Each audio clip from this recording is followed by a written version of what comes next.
મહાકુંભ મૃત્યુ કુંભ બની ગયો, શ્રદ્ધાળુઓના મૃત્યુના આંકડા છુપાવાયા. મમતા.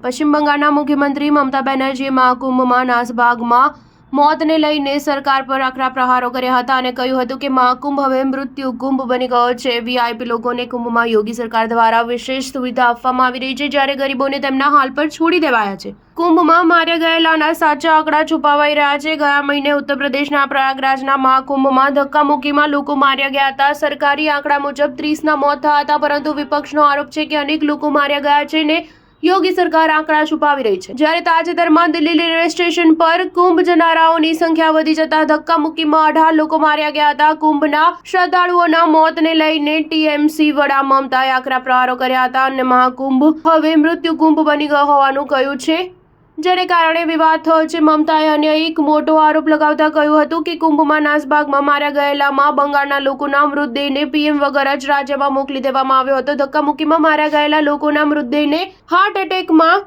છપાવાઈ રહ્યા છે કે જેથી વળતર ના આપવું પડે. યોગી સરકાર દેશના ભાગલા માટે ધર્મનો વેપાર કરી રહી છે. અમે મૃતદેહનું પોસ્ટમોર્ટમ કરાવ્યું કેમ કે સરકારે પીએમ વગર જ મૃતદેહ મોકલી દીધા છે. તેમને વળતર કેવી રીતે મળશે? પશ્ચિમ બંગાળ વિધાનસભામાં ભાજપના ધારાસભ્યોએ આરોપ લગાવ્યો હતો કે મમતા બેનર્જી બાંગ્લાદેશના કટ્ટરવાદીઓ સાથે સાઠગાંઠ ધરાવે છે, જેનો જવાબ આપતા મમતાએ કહ્યું હતું કે આ આરોપો સાબિત કરી બતાવો, હું રાજકારણ છોડવા તૈયાર છું. ભાજપ અધ્યક્ષ સુવેન્દુ અધિકારીએ આરોપ લગાવ્યો હતો કે મમતા સરકાર બાંગ્લાદેશ સરહદે ઘૂસણખોરીને પ્રોત્સાહન આપી રહ્યા છે, જેથી પોતાની મત બેંક મજબૂત કરી શકાય. જવાબમાં મમતાએ કહ્યું હતું કે મારા પરના આ આરોપો સાબિત કરી બતાવો તો હું મુખ્યમંત્રી પદ પરથી રાજીનામું આપી દેવા તૈયાર છું. સ્ટાર ન્યૂઝ 7 હંમેશા સચ્ચાઈની સાથે.